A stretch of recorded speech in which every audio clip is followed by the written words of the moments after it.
there's not a single person who has not been vulnerable. Yeah. I just don't believe that. Even the most confident person is vulnerable.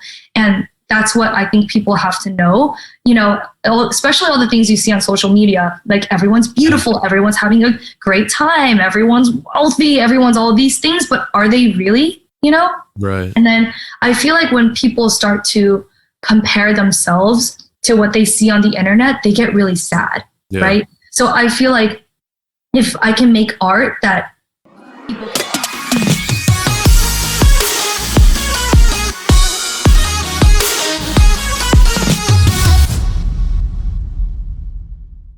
Hello and welcome to Talkback On episode 12, where we share what goes on from the other side of the studio glass. We have our host, Jay Chong, who is an award-winning multi-platinum producer and songwriter, KAIROS, CEO of Decade Plus Music, an award-winning multi-platinum producer and songwriter, and I myself, KO, chief engineer and director of A&R at BPM. We have a very special guest on Talkback On this week, but before we dive into her career and success, let's check out the latest circuit board that you don't want to miss. Let's go. Hey guys, today on Circuit Board, we're going to get into the meat and potatoes of Emily Mei's release titled My Domain. So to start things off, we're going to talk about the instrumental with some of the producers that were part of the song from Decade Plus Music Publishing. So please welcome Snooze, and let's get right into it. Hey guys, I'm Boshi. And I'm Muji. And we are Snooze, a production duo with Decade Plus Music. And as KO said, we're just going to show you a little behind the scenes of the first half of the chorus for Emily Mei's My Domain.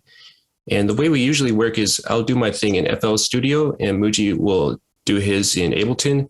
And so that's what we have here. We have the session open in Ableton, and we're going to start by listening to just the first half of the chorus by itself.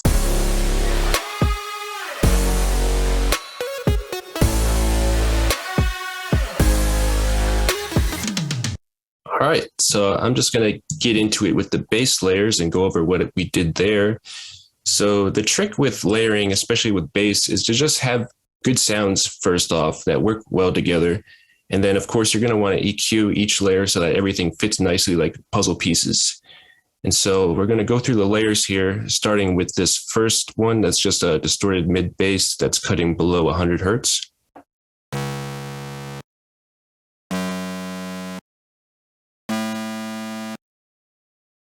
All right, and then the next one is similar. It just adds a little bit of grit and a little width, and it's cut around 500 hertz.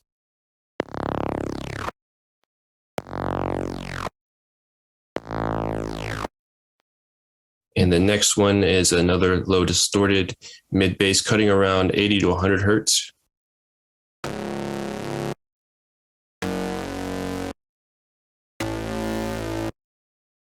All right, and you notice with those first three sounds, they're kind of just dry and in your face. But with this next layer, you start to add some more high frequencies with some distortion and reverb. It's just a big horn that's cut below 100 hertz.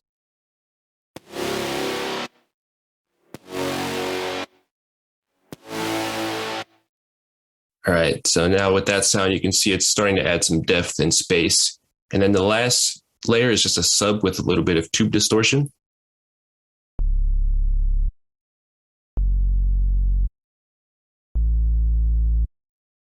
All right, and then we'll listen to everything together.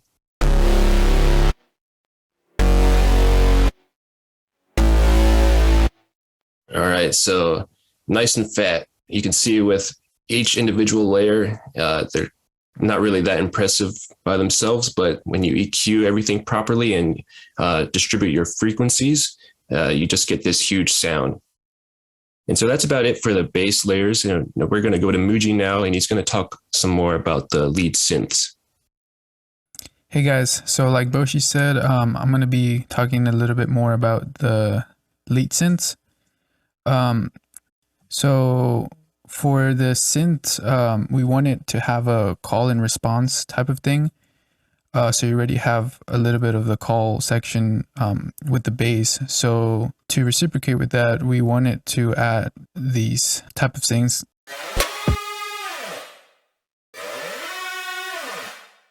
And all that really is just a distorted saw wave.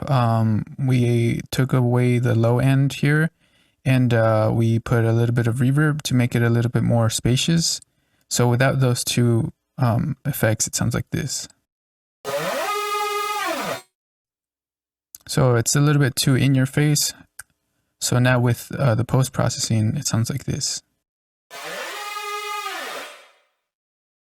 Cool. So the next synth is just a funky lead sound. Again, we wanted to cut away all the low end below 100. We also added some OTT here to make it a little bit thicker. So this is what the sound sounds like. And without that post-processing, it sounds like this. Cool. Now that together with the bass, it sounds like this.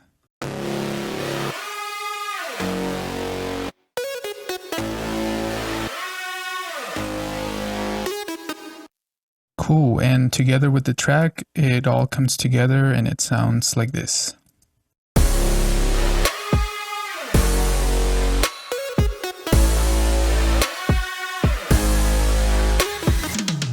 Awesome. So now we're going to head over to KO and he's going to be talking a little bit more about the song. Thanks, Snooze. If you want to know more about them, go ahead and check them out at Snooze Official. Now, once the production has been established, we moved it over to Pro Tools to add additional production and start the songwriting process. So let's jump right into the session. Cool. As you heard, the first half of the chorus has a larger-than-life kind of feel. However, the second half of the chorus has a bit more of a constant energy going on. When it came down to vocal production, we wanted to kind of match that. So what I'm going to do is play you guys the song with just the lead vocals and show you kind of the processing as well as the layering that we did on top of it. Here we go.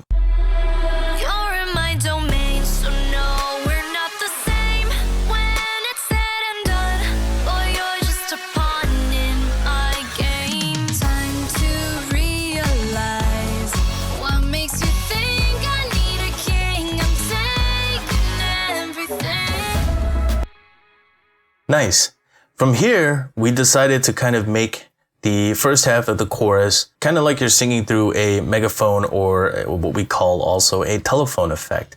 So I have this EQ setting where I'm filtering out a lot of the lows and highs and boosting up some of the high mids. Then I've also added an additional parallel vox where I am processing it with various kinds of EQs, compressors, and even this built-in vocal distortion or this guitar amp simulator, and even adding a octave low or a chop and screw with a vocoder on there. So adding that kind of adds a different kind of energy and vibe. So let's play it and check it out.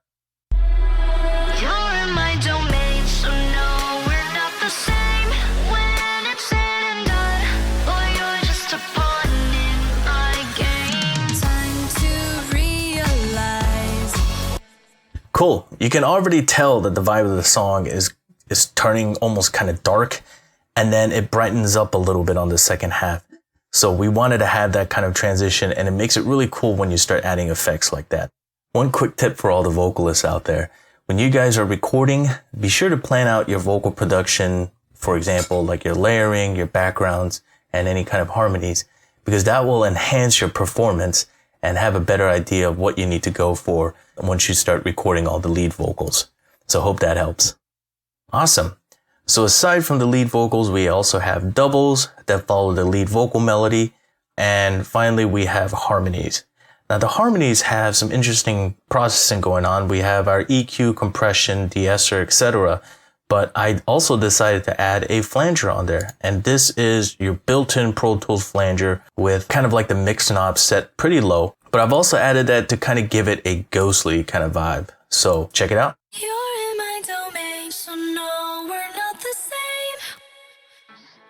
Kind of adds like a fluttering effect. So having that sit on top of while the lead vocal is singing too, it just kind of creates this overall great effect. So now let's play back the whole song with these effects and all the layers unmuted. And now you guys can have a clear idea of how it sounds with the full picture.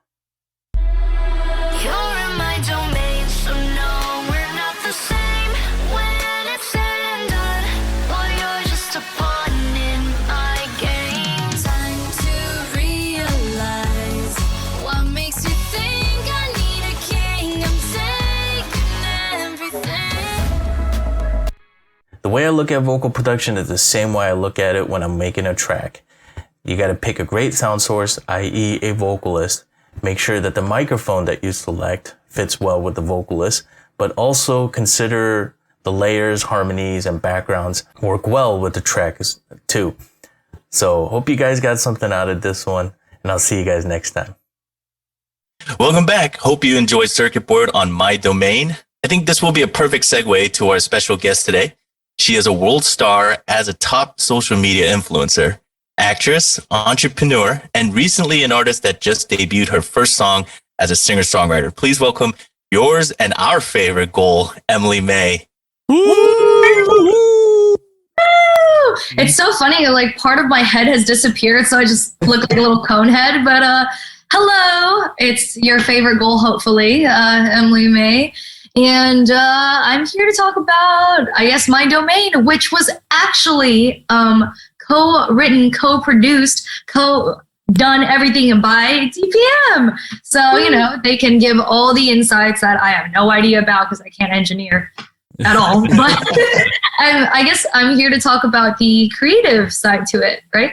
Yes. Yeah. Before we get into that, like, please share your story and how all of this got started.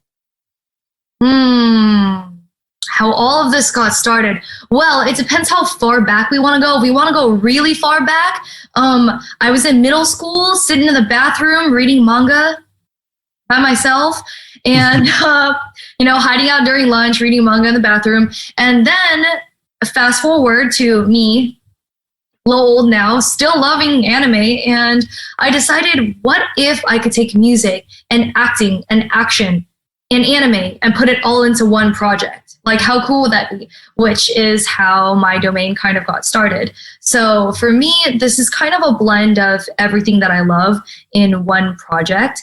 And I was introduced to the TPM guys because they were like, I was like, you know what? I want to make music. And they were like, you know who's amazing? TPM. TPM is amazing. You should meet them. And we vibed like immediately. Like, tell me we did not vibe immediately, you guys. Oh, man. We were just throwing around ideas, and I was like, yeah, this is good. I like this. Yeah. So I think the story of the song kind of came from a place of, well, I guess where all good anime plot lines came from. Betrayal! It came from a place of betrayal. And then a place of healing, I would say. So betrayal and the healing and the journey and the self-discovery and where you ended up. So I guess that's kind of the little journey that I went on. So you would never guess how much fun we had just based on what you just said, because in the studio we had a blast, and Emily's energy is just next level, just made everybody just, get to that next level in creativity and just a lot of fun, I don't think anybody knows this, but I think the same, the day I first met you was the same day I first met Jae-hyung. Is that right? I'm pretty sure, because what event was that, Jae-hyung? It was like some kind of a food event. Yeah. And then like... Wait, were you there? Emily? Was she... No, like afterwards, I think James and some of the other guys, we all went to, and DPD, I think we went to... a donko? Yeah. and then my God. I had Peniel was with me. Wait, there's a place called Donko in LA? Yeah, there's a place called Donko. Surprisingly, it doesn't sell X-rated goods. It sells soju and chicken and stuff. So. Yeah, it's like what is that? Pocha, yeah. Pocha. Yeah. Like, oh, that kind of theme. Is it like a chicken gizzard place or something? Is that why it's called Donko? They sell it. I don't know. I don't think it's kind of like honestly could not tell you why. They don't serve locals there. That's for sure. I'm so sorry. Tell me more. My bad. But yeah, it's almost like full circle, like we hung out. I think we went to like Mama Lion afterwards or whatever. And then, and then you and Peniel are obviously friends, and then that's how we met. But yeah, a lot of things happened that day, I guess. No, that's crazy. But yeah, back to My Domain. That was, we just had a lot of fun doing that. And yeah, I'm sure we'll kind of dive into that and just the behind the scenes and, what came, how we all put it together and such. So, but yeah, I just want to say this though. Emily is an incredible songwriter, and she has just this natural sense of just approaching music and, her thought process, her creativity, the art that she has in her mind. And it was just so much fun being able to just display that all and put it all together, so very fun process.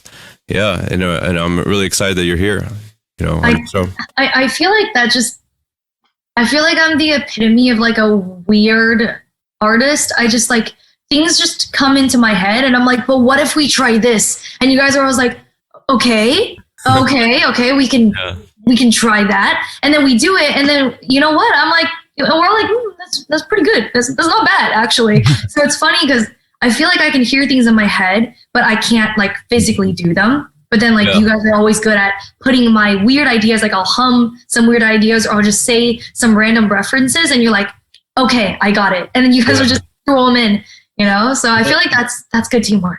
Yeah, it definitely was. And, I think as producers, like I personally love when, the artist gets really involved, because, we feed off that energy. And as long as like we continue to grow that energy and, vibe in the studio, I think there's, really the sky's the limit, just a lot of things can happen. Whereas, if I was to sit there and go, how about we try this? And they're like, I guess I'll try it. It's like, or you don't have to, those sessions don't really go that far. But yeah, it was one of those things, and we, there's a saying where, we catch lightning in a bottle, and I feel like we had a lot of moments like that, I think so.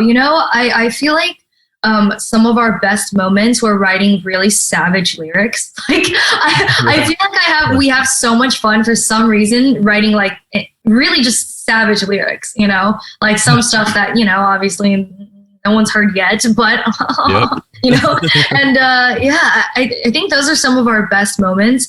And I feel like for us as a team, we like to do things that are out of the box, right? Yes. So like including that outro, which I honestly think is one of my favorite parts. I remember I brought it to you guys. I was like, hey, what if we just do a big drop at the end? And you guys were like, oh, okay. A little weird, but okay, let's try it. And you did it, and it turned out to be like one of my favorite parts. Yeah.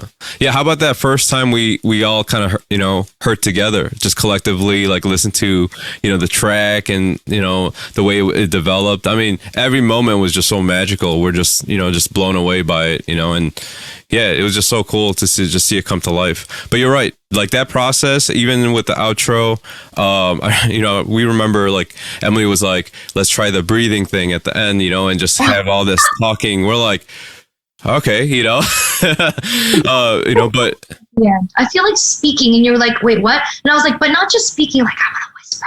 Yeah. I'll whisper and make it really creepy. And you guys were like, okay, let's try that. And we did it and it sounded good. Yeah. Work.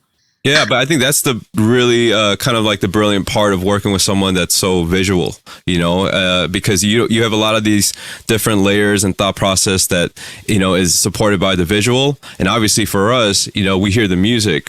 And I think sometimes, that can be very special and unique in its own way because, obviously we know that songs sometimes have music videos and a lot of other things that happen, especially in K-pop. But in this case, it was really cool because we got to kind of share those thoughts and creativity right from the beginning, so yeah, very cool.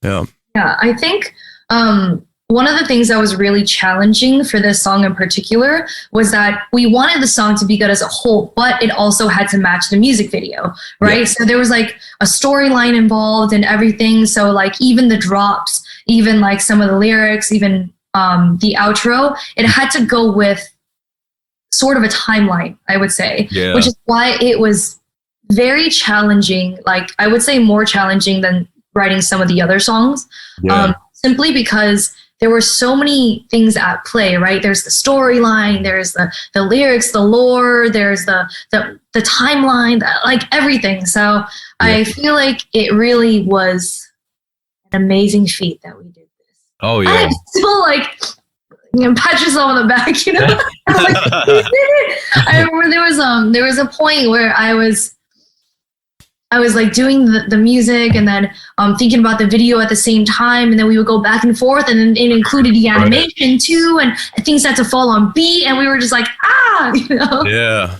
Oh yeah. You know, and I just love how, especially like, you know, I know KO's kind of staying silent, but he's, you know, him and Snooze, you know, the other production duo, they put in some killer work. Yeah. So awesome work all together, and you know, and I'm glad that, you know, we get to talk about it today. So yeah. I think just to add on to that, like what Emily was great at is just having a great sense of direction. And, you know, I think one of the questions that people ask is like, oh, so how do I get from like point A to point B? You need a great sense of direction and be able to focus on it. You know, it's like mixing, or if we go into like production, like how do I create a song from the beginning? Have a sense of direction, you know, do some research. But not only that, I think what Emily is great at is she's taking some of her influences from her younger self, or even what she's doing right now, what she likes, and be able to create her artistry around it, and her vision. And I think that's important, you know, and it applies to all creative fields. I feel like, where, you know, if you want to pursue a career, whether it is a producer or a songwriter, you need to have a sense of direction, whether it is a goal, or in terms of trying to make a certain project. I think that's definitely important. Small clap. Well, let's talk about the banger, you know, My Domain. You know, I think it's a great visual representation of the music and the art that comes from you.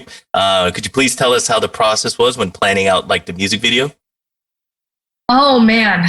Oh, well, so this is actually an idea that I've had in my mind for a very, very long time, like over 2 years. So I already had a sense of the plot line, right? There's a huge plot line that like isn't even mentioned yet. So this is just scratching the surface of the plot line, which is why it's episode 1. And then, so there's just like, there's a huge story, and I knew that I had to give people an introduction. So it was an introduction to my character, an introduction to Mei, but I also now, because we had Amber and Soren as features, had to think of storylines for them and who they were and what their characters are. So the first thing that I did was go into character development. So I wanted the characters to have very distinct personalities, and I also wanted my friends to go out of the box. I would say I wanted my friends to be, it's weird because this sounds really weird, but I wanted them to be uncomfortable, because I feel like you really don't grow unless you're uncomfortable. And I feel like because they came onto this project and I wanted to do something that they could be proud of, right? I didn't want to just do like a normal video where we just sang and everything looks pretty. Nothing against one of those, but I was like, you know what? I want to give a small shock. I want to give a small shock. So the second part was, I was thinking about, do I want to dance or do I want to fight? Because, you know, music videos, usually, you know, people are singing and they're lip singing and then they're dancing. And I was like, you know what? I can't dance, but I can fight. So we ended up going with stunt choreography, and then had to come the storyline, which, how am I going to tell a story in 3 minutes with animation? So where does that all go? Which is how I came up with a storyline of, you know, finding the artifact and then having a flashback, which my friend played my mom. It was so funny. So we had a flashback, and then you see the mom putting the artifact into the container, and then you flash forward to me holding it, and you realize. And then Soren's character, who's the hacker, this is another challenging part. Soren was in Korea. Amber and I were in LA. So I had to think about, how am I going to involve Soren in the music video when she's not with us? So the only way to do that was to make her a hacker, because then she could be hacking from a different place. And then comes the challenging part of, I wanted to include her in the fight scenes. Like, how am I going to do that and include her into the fight scenes? At first, my idea was actually to make her a long distance sniper character. So at first she was supposed to be a long distance sniper character. And what we were going to do was, while we shot the action scenes in LA, we would take just shots of guys going bah! And like falling. And they were supposed to be sniper shots. But due to difficulties with like green screen, VFX, everything, we thought that might be too hard. So I just wanted people to break into our hacker room. And I was like, that's the easiest part. And it's funny because during that shoot with Sorn, we actually learned it on the spot. Like on the spot, I was like, what kind of action could we do? What is like something easy? Sorn has never done action. My friend Leonard, who was one of the characters, has never done action before. The other stuntman, he's done a little bit of action before, so he knew how to do it. But how do you get, and the crew who shot it doesn't shoot action because they shoot music videos. So I was like, what are some easy enough stunts that look cool, and nobody's gonna get hurt?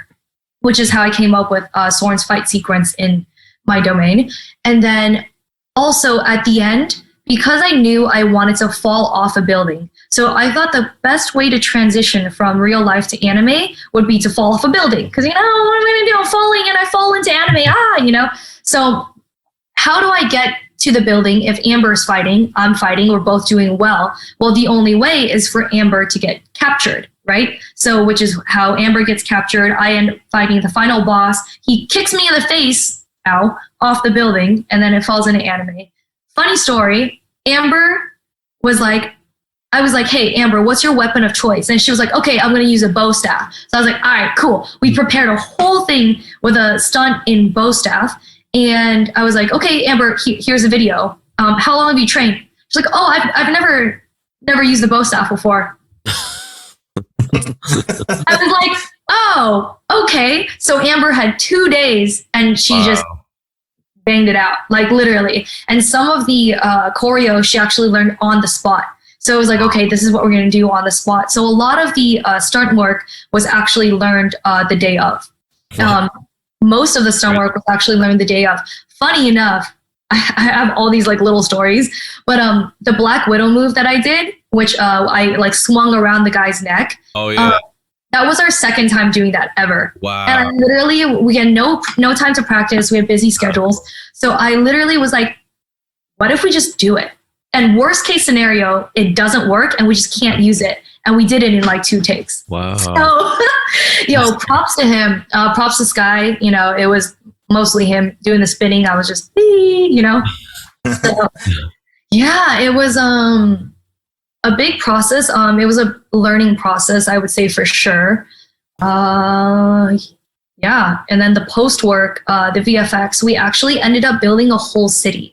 So we built a whole city, and for the intro and for our music video, we actually dropped us into a part of the city, which is really interesting. So it took about, I would say, a couple weeks to a month to actually build an entire city. Wow. Yeah, it was based off of Neo Shanghai. Yeah, that's a lot of information, my bad. You should just create your own metaverse. Everyone's Funny you say that. Just yeah. I have a question. Was this your first like song and music video that you ever produced? Yes, actually, this is my debut. This is the first time I've ever written music. The first time I co-directed a music video. The first time I did storyboarding. The first time I've done any of this, actually, which is why I'm so thankful to the DPM guys for guiding me, because it's so funny. I had so many questions. I was like, hey, what if we do this? Is this okay? Is this how people do things? Like, how do people do things in music? And then they just kind of were like my dads, I would say, in music, and they just kind of guided me along. So, and, with my co-director, Mariah, too, everyone just kind of guided me along, and they were really patient, and this is what we came up with. Yeah, I mean, the music video is very, very involved. I ambitious. When Kairos and KO posted it on Instagram, I immediately checked it out, and I was like, wow. First question was like, oh my god, this video looks like $1 million budget. What is that? Man. Like, because I've done many music videos, and it's very hard to make it look like the way you guys did it. Yeah. And the song was great, and then of course Kairos and KO doing their thing. So yeah, the song was fire, and seeing Amber on there and everything, it was really crazy. Like this was like very big production.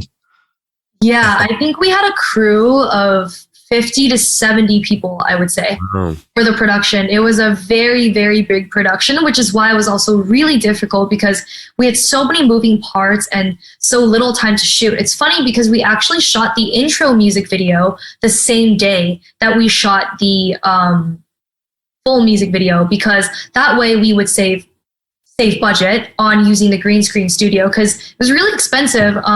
And the only way that it was possible was that everyone worked for under their rate. So every single person that worked on this project, on this music video, worked for under their rate out of passion.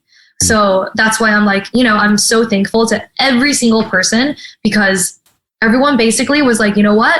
I believe in this project. I believe in the art. I just want to make art, which is how we were able to shoot.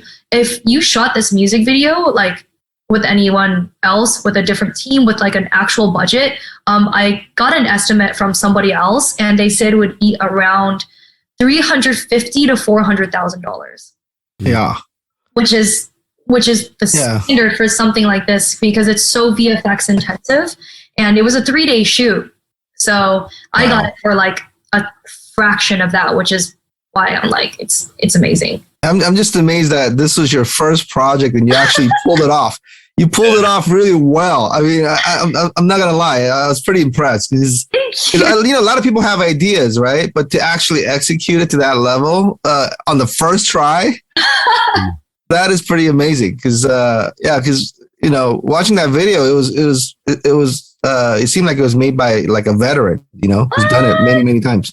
So I thought you already had like a discography of songs and things like that. That's amazing.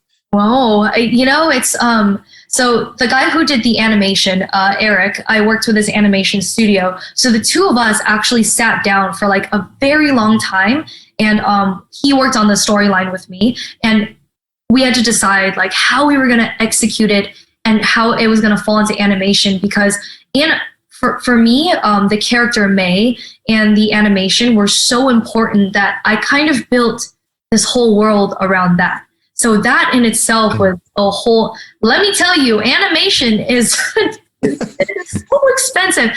I had no idea how expensive animation was. And Eric and his whole team, everybody, of course, worked for under their rate too. And we knocked that out in like a month. And I think it was 24 frames, 26 frames, I don't remember, per second. So they were just drawing away, coloring away. We went back and forth on like the character design, the coloring, the how the city looked when you fell. And it was so complicated. So it was definitely a learning experience, I would say. And I would say I'm in no way a veteran. So that makes me so happy that you said that, because kind of going back to what KO said, about you having very clear direction of what you wanted to do. This is, it sounds like a very, very complicated, like complex storyline with visuals and all that stuff, and how you orchestrated all that. You need somebody with really, really clear direction to pull something like this off. Otherwise it could be a real big disaster. Like, oh man, you have no idea. So we actually had, it's funny, we actually had like sort of an incident with editing. And what happened was, it came down to it that me and the director had to edit the music video ourselves. So there was a mishap. And then it got to the point where me and the other director sat down over Zoom for 8 hours, and we edited the music video ourselves. So even like the cutting, picking, we went through every single frame, picked every second, how long it would go for, speed it up, slow it down. And I like 8 hours a day, just editing, because it was so, I feel like there was such a clear vision that I wanted that it was really hard for someone else to execute without me really, really watching, because I feel like this is kind of like my baby, I would say. Yeah. So I really wanted it to be the best that it could be, especially because everyone went out of their way to come and help on this project. That's awesome. Yeah, I think you mentioned something so important. I really like what you said about just how people, sometimes get together and work on something that they're very, very passionate about. And a lot of times those projects, people work under their rates. But I think those projects are very special because, people really believe in something and they, of course, when it comes to the business aspect of it, everyone tries to work things out. But once we go beyond it and we really dive into it with a lot of passion and a lot of vision behind it, that is something that, always kind of, at least for me, it's like a moment where I can go back to what got me excited about music again, and make me enjoy music again, So, yeah, man, that's so awesome. And thank you for allowing us to be a part of that. I was just hearing you guys talk, and part of me was like, another project that I think is very visual is Jae-Hyung, your project, Savian. It would be awesome to see you guys collaborate because that could be a very interesting, Sure. Because I'm gonna have to look at this. You're gonna have to link me after this. Yeah, because it's both we talked about a little bit about metaverse and just like different worlds. I feel like even saving the project itself is very it's like a landscape, of sounds and and different things that come together. So I think you guys collaborating could be a very, very cool, interesting thing. And by the way, Savian is this background right here. It's my pet project that I started during the pandemic. So what is it, like a music project? Is it like a film project? Is it just it's a music project that I started during the pandemic when I was stuck here in my studio for 2 years. I was dwelling on this idea for 2 years, so I'm there with you. It's funny because I don't know how you executed this. I had 2 years. Years. Yeah. Wow, but I'm absolutely amazed by the video and the song. It's great. Loved it. Even on the music side of things, Emily, when we talk about like direction and stuff, it almost made sense of so many like scene changes, when even designing it, when we were planning this out, we weren't just thinking like, let's just make a song. We thought of it as like, let's make this something that could also be visually represented as well too. And all these kind of details do matter because, at the end of the day, we're trying to make something that is an idea come to life. And that's why it made sense. We're like, hey, maybe make the pre-chorus a little softer and explode on the chorus, and make it minimal on the verses but punchy, so all of these things, it just makes sense. My question is at what point did you feel like you were when you were hearing the song, you're like, ooh, let's get Sorn involved, let's get Amber involved. Just want to see what your process is and see what got you or what made you come to decide that. I think I decided that after the first pass of lyrics, actually. So after we did our first pass of lyrics, it became a song. It's funny because it started off as a song for healing, right? So it, through betrayal, either relationship or friendship, I feel like everybody at some point in their lives goes through some kind of betrayal because that's just how life is. And then I feel like from that, you can either choose to go down the dark path and be sad, or you can choose to go the path where, you know what, I'm going to make myself better. I'm going to level up, And then as soon as we started writing these lyrics where it was like, kind of bad bitch girl boss vibes, right? And immediately I was like, Sorn, Amber, like who else would I want on this song besides my like super independent bad bitch lady friends, Sorn and Amber?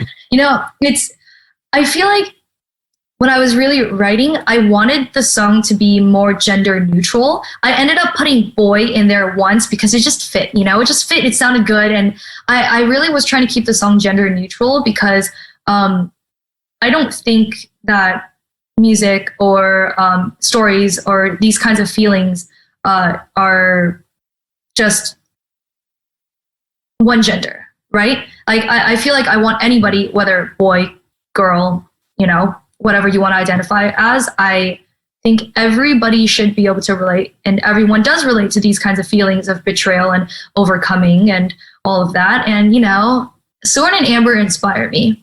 I think all the times that I have been down, whenever I had a hard time, I knew that if I called, they'd be there for me. And it's the same thing, right? If they called, I drop everything, I'd be there for them. So I think if it wasn't them, I wouldn't have had a feature. I've actually said this to them before, but if it wasn't Amber on the rap verse, and if it wasn't Soren on the pre-hook, I wouldn't have had anybody else, because we wrote it for them, with them in mind. The soft kind of angelic pre-hook. We talked about this. I was like, this is perfect for Soren. Like, I can't imagine anybody else on it. And the rap verse, I say rap because it was like sing rap. Like, I couldn't have imagined anyone but Amber. So I think as I was writing, I had them in mind. Yeah. It's amazing because it's very hard to see artists so passionate about what they want to do exactly, and be so specific about it and actually do it. Because we're like halfway through the shoot, most people are just, okay, director, please tell me where to stand, what to do. I'll basically show up. Cool. you actually like being in there, all the way to the editing and all that stuff. That takes a lot of passion, and that's awesome for an artist. Yeah, I think for me, so this is kind of sad, but the reason I started writing in the first place was because I was going through some things, and it was kind of dark times, and then I felt like a way to release was through writing poems. So whenever I had dark thoughts or whenever I had sad thoughts, the way that I would release them was through writing poems. So I actually have a notebook and a notepad on my phone too, of just lines that come to my mind. At like 4 a.m, 5 a.m, there's just random thoughts just come to my head, and I just write them down as poems. And then eventually I was like, I feel like music is a way of healing. Like, have you ever been really sad and just put on a pair of headphones and just cried while listening to music? Like, I'm sure everybody has gone through that before. Like 5 minutes ago. Yeah, exactly. that was 5 minutes ago. Wait a minute, you were here 5 minutes ago. Plus. Time travel. Cried on the inside. Yeah, I'm crying there. But I feel like for me, whenever I was really sad before, I would put on a pair of headphones, and there's certain songs that I would listen to on repeat that would either, I feel like, they understand me. Like someone else is going through this, someone else feels this way, or it's a song that I feel like if I listen to, it'll give me strength, right? So I feel like if I'm feeling this way, I can't be alone. There must be other people who feel this way. So what should I do? Should I just leave these poems? Should I just leave these thoughts here? And what do I do with them? And eventually I just thought, why don't I turn it into music so I can share it with other people? So, if someone else is going through the same thing, or if someone else feels that way, they can listen to this and feel like there's someone else who understands them, that they're not alone, and that they should be healing, and they are powerful, and, they have someone that they can listen to rely on, maybe, possibly. So, that's why I think this project is so special to me. And especially, as an anime fan, we weren't always accepted, it's accepted now. Everyone likes anime now, but for the longest time, it was kind of not cool, and it was not okay. So, bringing all of that together as a form of healing, it was kind of like a gift, I guess, that I wanted to just give unsolicited. Nobody asked for it, but here it is. Yeah, I think that's the power of music, and like how does that make you feel when someone comes up to you and say, hey, thank you for speaking on this, because that really meant a lot to me? How does that make you feel as an artist? It's hard to describe, because I would say that I get a lot of messages from younger girls, especially, either handwritten letters. Those are my favorite, by the way. Oh my God, I keep all my handwritten letters, and they make me so happy. But I've had girls come and say to me, thank you. Because of the things you said, I was more confident in myself. Thank you. Because of the things that you said, I wasn't afraid to be myself. Wow. And I think that as an artist, as a creator, that's all you can really ask for, right? Because I feel like if my music or my art or whatever it is that I'm doing can change one person's life, then I feel like I did it, right? Like I feel like I made it. And I feel like for me, creating art is simply just that. It's not like, oh, like I want to be Billboard, or oh, I want to get like millions of views, or I want any of that. It's more of like, I want the people who need it to see it. That's it. I just want the people who need this, either for healing, either for confidence, for any of that. I want them to see it. And that's kind of what Mei is for me. There's me and then there's Mei. We're two very different people in the same body. And I feel like that's most people, right? You have the face that you show to everybody. You have the confident side of you. And then you have the side of you that's unsure, the dark side. Sometimes, you have bad thoughts maybe. And you're unsure of yourself. You don't really know what to do, but you're vulnerable. And that's everybody. There's not a single person who has not been vulnerable. I just don't believe that. Even the most confident person is vulnerable.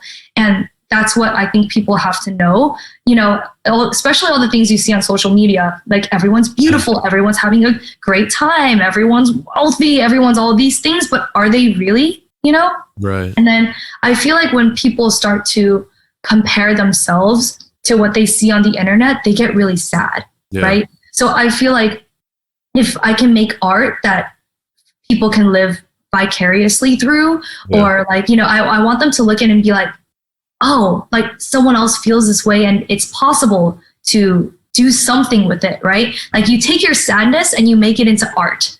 And that's being productive now, I'm not just like, I could very much just be sitting in the corner crying, which I might do later, but but anyways, weird, but that's, I guess my, I think that's why you have such a great fan base. I think that's why your fans are, so loyal to you, and they continue to follow you because, obviously, you're beautiful, you're young, you have energy, great energy, you're very talented, but you also show everybody this other side, that's just very human.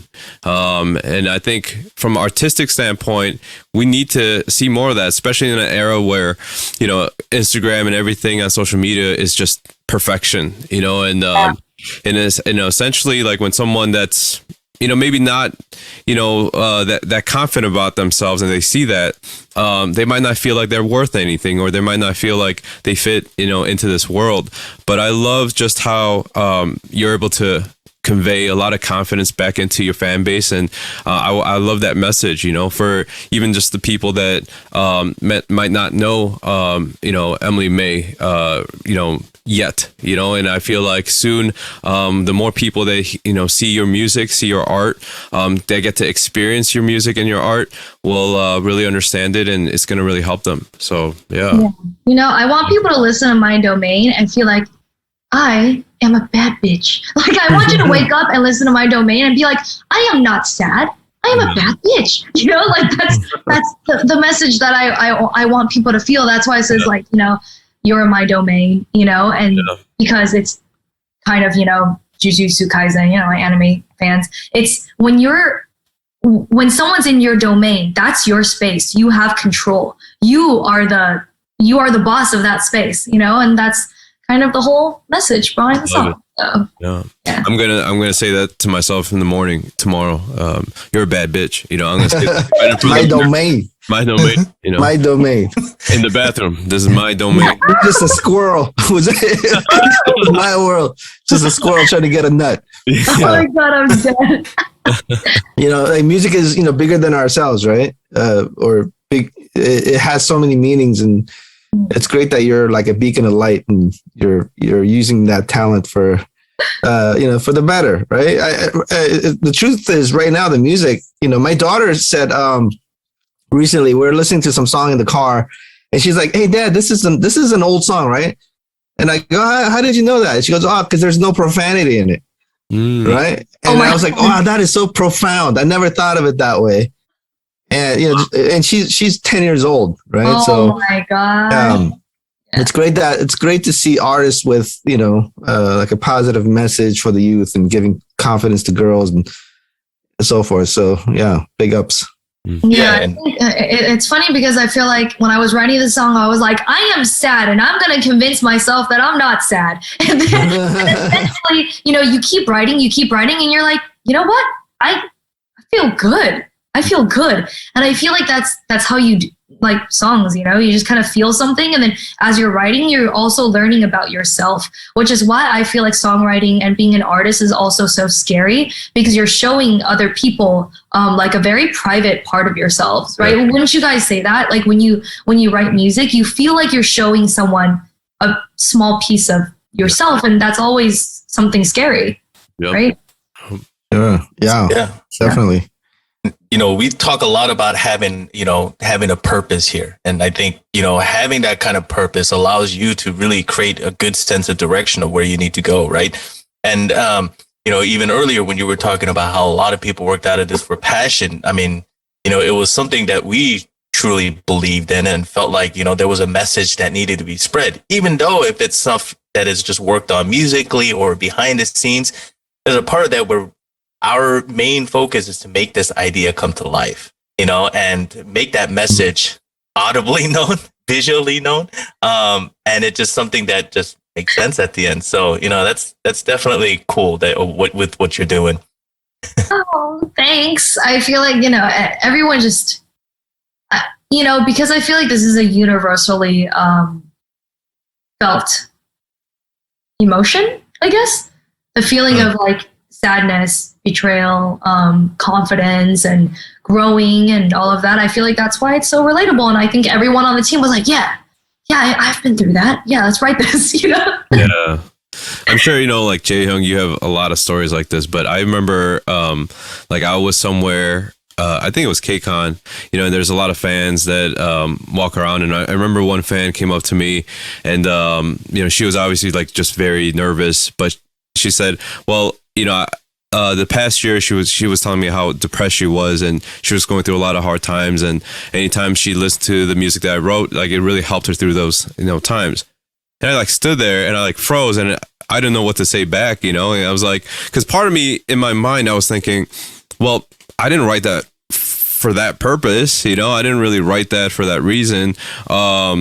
But to see someone being affected in that way and in such a positive way, like that moved me so much, and I was just so blown away by just how powerful music is, and I just remember thinking like, wow, like I'm so thankful, to just be a part of something that I can express myself, and other people out there can connect, with me and just what I was going through. So very cool. Like I just love that topic, or just even talking about how powerful music is, and how that can even extend outside of just our little like head and the way we express things. So very cool. Yeah. Music for everybody. Music for the world. Yeah. Music is the best. Yeah. Well, you found success as a social media influencer and as a entrepreneur. How do you think that played, or how do you think that was able to kind of play with or creating your first single? I would say social media definitely helped, because a lot of the people that worked on this project, I know because of work through social media. So my animator, who got together with me when I first started talking about this, actually had reached out to me like 5 years ago for some other work, which was for social media work. And then he also happened to own an animation studio, which is how I think it's so crazy how everything just kind of comes together, right? And then even with you guys and meeting you guys, I feel like having a presence on social media has helped with all of that, because I don't know why, but for some weird reason, if you have a following, people feel like they can trust you. I don't know. I don't know. I think there's like some kind of psychological theory based on that, where like people feel like they can trust people who are in like a position of power or like popularity. I don't know what it is. But then I feel like, thanks to that, people who saw my vision were like, okay, she's not just screwing around, right? Like if she says she's going to do this, she's not just going to like back out when things get hard. She's going to actually go through with it. So I feel like that's kind of how it played in for the social media part, I would say. And then for the entrepreneur part, This music video cost a lot of money. And then to make that money, I worked, through the company that I have, through all of those things. And then through social media, I amassed money over the years and then gave it all to this music project. So I feel and then definitely when it came to budgeting for things, doing all of that, numbers definitely helped business and numbers and all of that. So I guess that's how it came along. Yeah. Funding this music project. Oh man. It's funny because when we talk about just some of the stuff that kind of built us on who we are, not many people notice, but I actually studied history in college. I wanted to be a history teacher at first. How that helped me in music? Actually, for us, we're very heavy and in terms of memorizing dates. And it's kind of sad to say this, but I remember people's birthdays based on events that happened in the past. Well, you're the first guy that I know that applied history major to actual life. Well, I mean, if it makes you feel any better, my degree at college is in anthropology. Wow. Anthropology, I feel is the one elective that people take because they're forced to take. And then I just decided I wanted to major in it. So what am I going to do with it? I don't know. Maybe I'll be Indiana Jones one day. I haven't decided yet, but I feel you on that. History, anthropology. What do we do? Yeah, and I think something about history that made me kind of one thing that I feel history is important is it's something that you should learn because these are, whether it is mistakes or events that happened in the past, we can learn to be better from it, right? And I think what applies in terms of music, aside from, memorizing some of the greats and researching about them, I think there's always something where in order to make history, or be part of the books and become what we call a legend or a legacy or leave a legacy behind, it requires something where we want to do things for the people, and, giving that everlasting impression requires a lot of great sacrifices, a lot of great work, and things that sometimes you don't want to do in order for it, to travel or take this journey on the path of greatness. So, it's commendable that, you as somebody that had a vision made it work, and the end result is something that came out as amazing. The road was long and hard, but the journey is part of the fun, right? Kind of. Yeah. And, I think part of that too is this is something that Kairos always likes to say, and it's something that resonates with me a lot. It's the people that you surround yourself in as well too. And that's only going to help you reach further and push yourself further. As you even explained earlier that, a lot of people were patient with you and trying to work out of this for passion. I think that's important. You want to surround yourself with the people that you're with good people, because then that's only going to bring fruitful and good results. So that's true. Good peoples, everybody group hug. No, good peoples, good vibes, good energy. Hey. Yeah.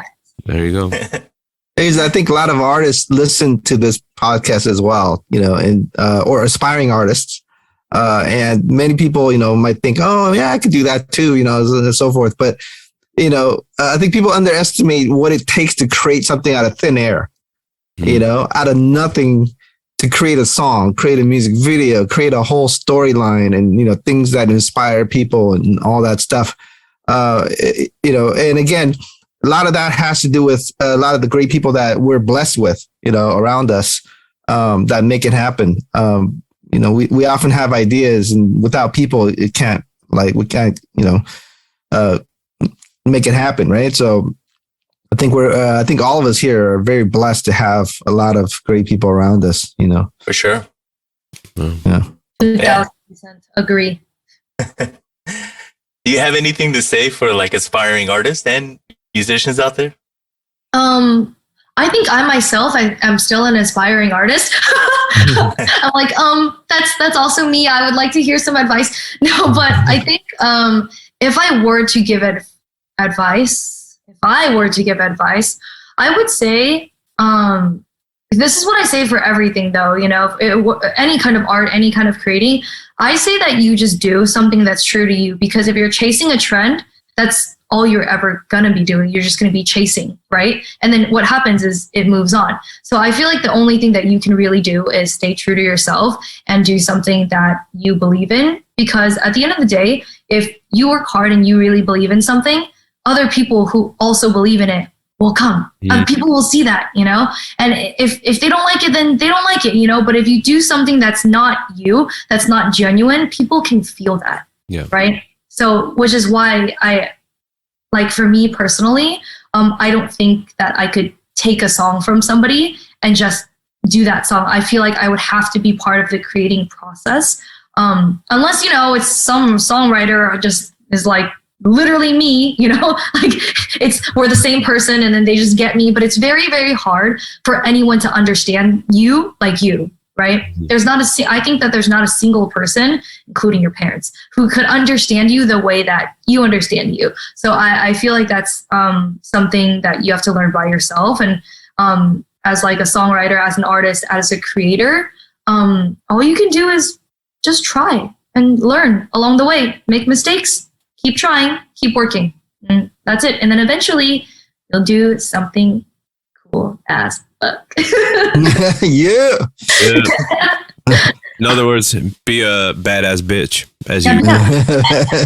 Yeah, just do it. Be confident. Fake it till you make it. I'm gonna be so honest. That's all you gotta do. You gotta fake it till you make it. If you're not confident, tell yourself that you are confident, and then eventually you will be confident. Yeah, that's really great advice. Cool. Anything you guys would like to plug? Hello, friends. This has been Emily Gould. If you haven't already checked out my domain, please check it out. We all worked very hard. It'll be on YouTube if you type in my domain, Emily Gould, or maybe they'll drop a link somewhere, possibly. Right down there. Yeah, right down here. There's going to be a link down here somewhere. So please check it out. I think it's fun and worth 3 minutes of your time. Yeah. I am Jay Chong, handle at all social media. There's a band called 831, just dropped a single called Hugs that I helped produce. Went number 1, I think, last week. And that's about it. And working on some new artists in Japan and things like that, but I'll keep you updated. Oh. That's cool. Awesome. I think this week we released like some of the songs from Idol, the OST, and Samuel L, one of our writers, just released NCT. He got a cut on the NCT album, so a lot of fun things happening. We got to get Samuel L on the show as well, but very cool. Yeah, and everybody check it out, please. Oh, the real Kairos. That's my handle. Yeah. Cool. I'm just Obi-Wan Kenobi. Love Star Wars. Huge Star Wars guy. It was also a nickname when I was a 6th grader. My teacher would call me Obi-Wan Kenobi. Oh my God. Just recently hit a career milestone, having over 1 million records sold in Korea. That's a crazy thing. Not only that, I also want to shout out to Emily as well too. Her song "My Domain" is amazing, guys. And not only is the music cool, but the music video makes you feel like you're in a whole new world. She and I love playing games, and it's something that we connect with. Yeah, and it's more than just a cool like visual and music thing. It just puts you in another world. So please check that out. Well, yeah, thank you so much for getting on the show. It's been a lot of fun. And hopefully we'll do this again. And thank you guys so much for tuning in. Until next time, we'll see you guys again. Right. Peace.